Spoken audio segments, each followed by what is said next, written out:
Shalom, selamat Paskah. Tuhan yang hidup memberkati kita sekalian. Mari kita tenang sejenak, siapkan hati dan pikiran kita untuk firman Tuhan. Saya ingin berita Paskah, hari Minggu, hari kebangkitan Tuhan itu benar-benar menjadi momen yang penting buat anak-anak Tuhan. Karena itu mari kita membaca bagian firman di dalam kitab Matius pasal 28 ayat 16 sampai 20. Kita akan membaca bersama. Matius 28 ayat yang ke-16. Dan ke-11 murid itu berangkat ke Galilea, ke bukit yang telah ditunjukkan Yesus kepada mereka. Ketika melihat Dia, mereka menyembahnya, tetapi beberapa orang ragu-ragu. Yesus mendekati mereka dan berkata, "Kepadaku telah diberikan segala kuasa di surga dan di bumi. Karena itu pergilah, jadikanlah semua bangsa muridku, dan baptislah mereka dalam nama Bapa dan Anak dan Roh Kudus, dan ajarilah mereka melakukan segala sesuatu yang telah kuperintahkan kepadamu, dan ketahuilah, aku menyertai kamu senantiasa sampai kepada akhir zaman." Amin. Demikianlah firman Tuhan. Saya rindu kita sekalian sungguh-sungguh boleh melihat secara kronologi. Peristiwa Paskah itu ada di sekitar daripada kubur Yesus. Waktu itu Maria Magdalena dan Maria yang lain bergegas datang pada Minggu pagi-pagi untuk menjenguk mayat Yesus dan mengurapinya dan ingin merempah-rempahinya. Tetapi ketika dia datang di lokasi, terjadilah sesuatu gempa bumi yang hebat. Terjadilah batu yang besar yang dimeterai itu terguling keluar.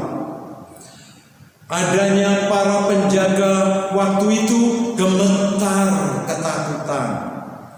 Dan kalau kita melihat, ada dalam bacaan firman, ada malaikat turun dari langit dan duduk di atas batu itu. Dan ia berkata kepada para wanita itu, "Aku tahu bahwa engkau mencari Yesus yang disalibkan itu. Ia tidak ada di sini, karena ia telah bangkit.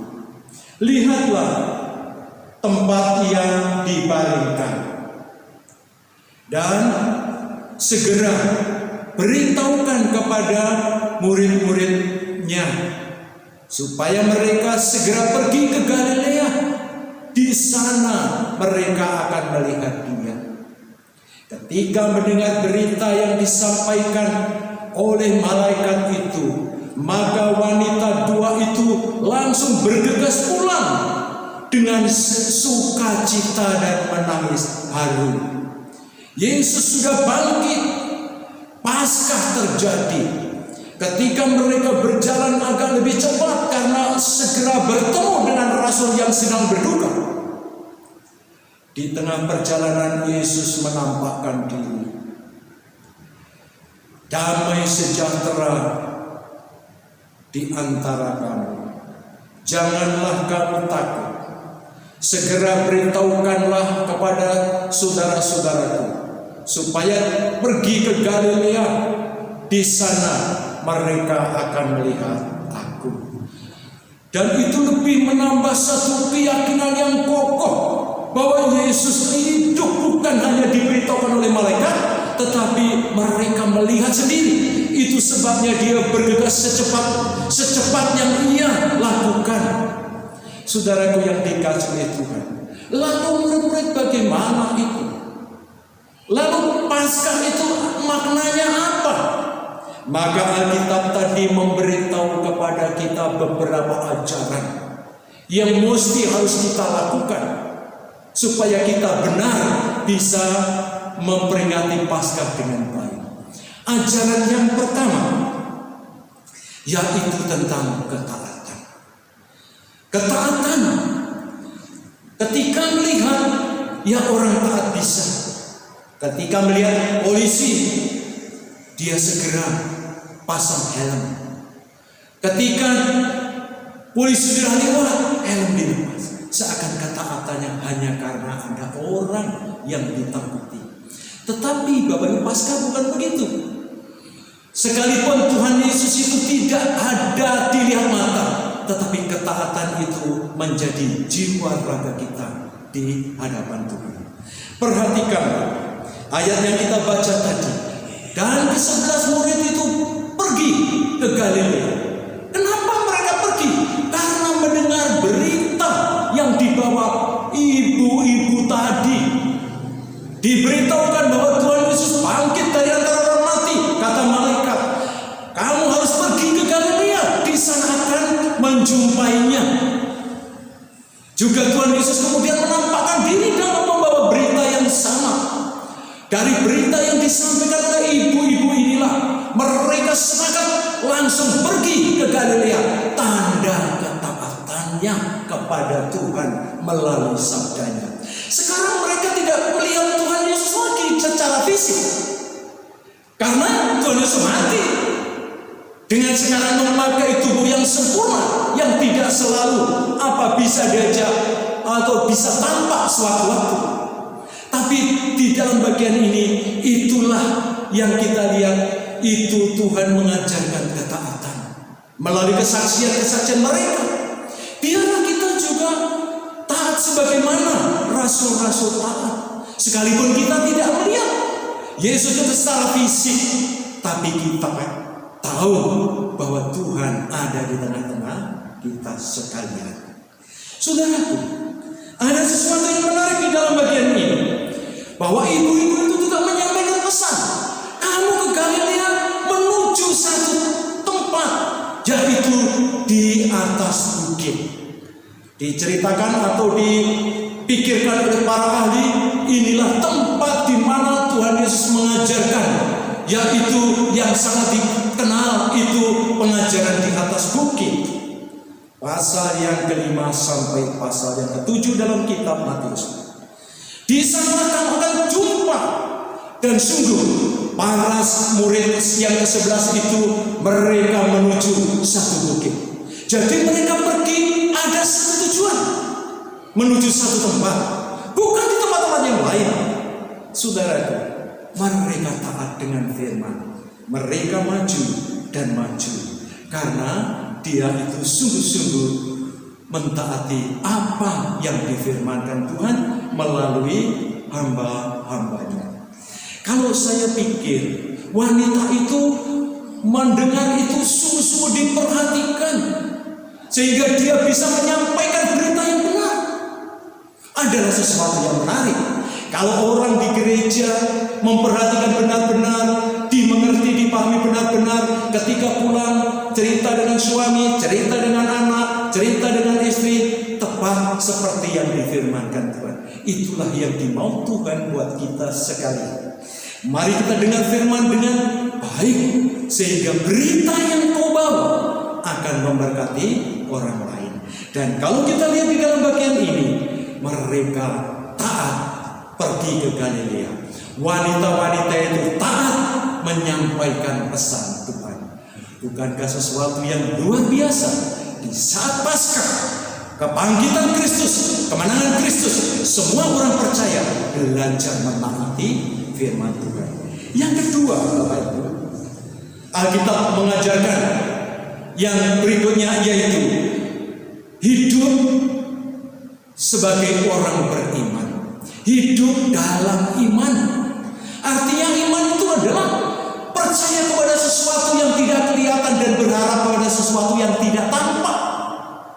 Jadi apapun juga yang tidak kelihatan dan yang tidak tampak itu menjadikan kepercayaan dan menjadi pengharapan. Itu yang dikatakan dalam bagian ini. Lihatlah, perjalanan mereka luar biasa. Dalam kitab Matius itu menceritakan yang penting saja. Dalam konsep pikiran Yahudi, mereka pergi dan sekarang sampai di tempat. Ketika mereka sampai di tempat, mereka melihat Tuhan Yesus sudah menanti bagaikan seorang ayah menanti anak-anaknya. Ketika melihat Yesus ada di sana, Alkitab ceritakan langsung mereka menyembah, bersujud, berserah, menyembah dalam konsep bersujud dan berserah. Saudaraku yang dikasihi oleh Tuhan, kenapa? Karena mereka percaya dengan firman, percaya dengan kesaksian tanpa ragu-ragu. Mereka menyembahnya. Saudaraku, kita pun kalau misalnya bergereja atau apa saja, jangan bertanya apa-apa. Yang penting kita datang untuk menyembah Tuhan, tanpa dihalangi oleh apa saja.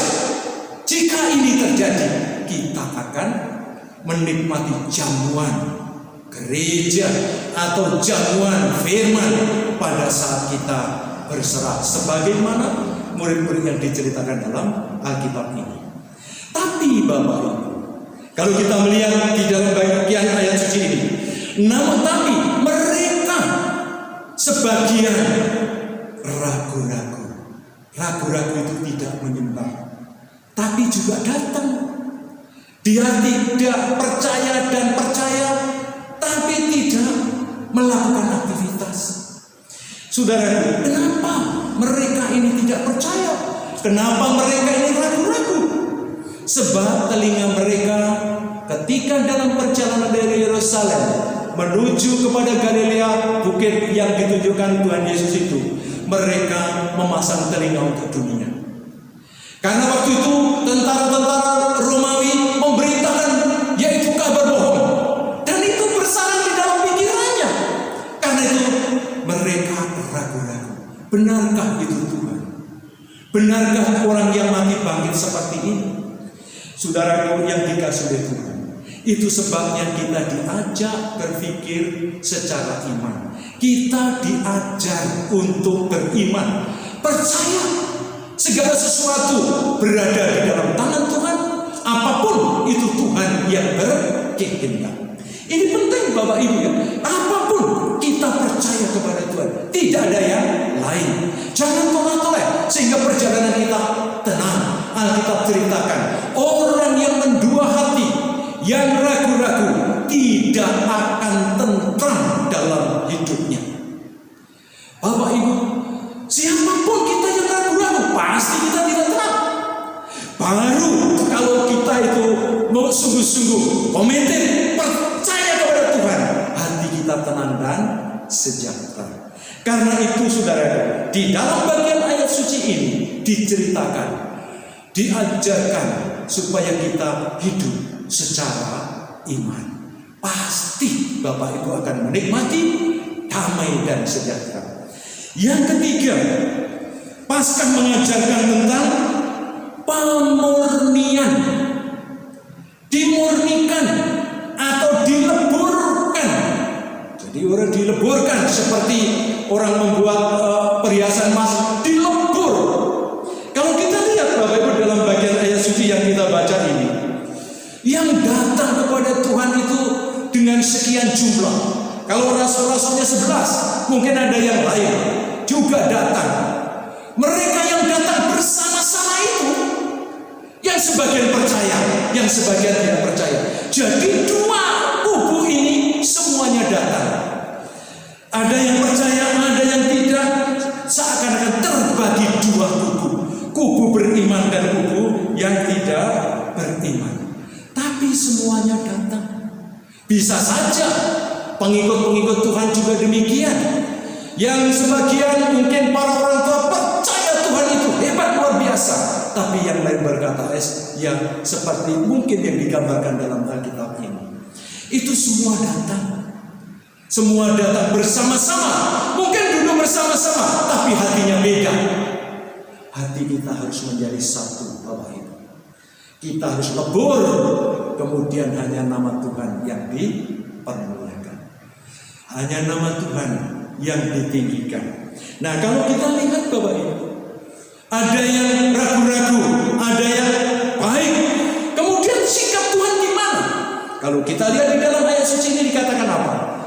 Tuhan mendekati mereka. Mendekati yang ragu-ragu dan mendekati mereka yang kuat iman. Tidak dipuji orang yang beriman, tidak disalahkan orang yang ragu-ragu. Tuhan mau mereka menjadi satu. Mereka dilebur. Mereka supaya menjadi kekuatan. Kalau kita lihat di dalam bagian ini, itulah yang dibuat Tuhan dengan indikasi begini. Barangkali yang ragu-ragu itu jauh dari Tuhan. Atau nanti bagi orang yang beriman itu bisa saja menjadi terlalu sombong, akhirnya juga mundur dari Tuhan. Karena itu dua-duanya harus lebur, dimurnikan, disucikan, supaya dia sungguh boleh menjadi alat Tuhan. Karena itu Bapak Ibu yang dikasihi oleh Tuhan, inilah ajaran Tuhan bagi kita sekalian. Dan kalau kita lihat di dalam ayat suci, dikatakan bahwa kepadaku telah diberikan segala kuasa di surga dan di bumi. Itu artinya murid-murid harus tahu bahwa aku punya kuasa di bumi, di surga.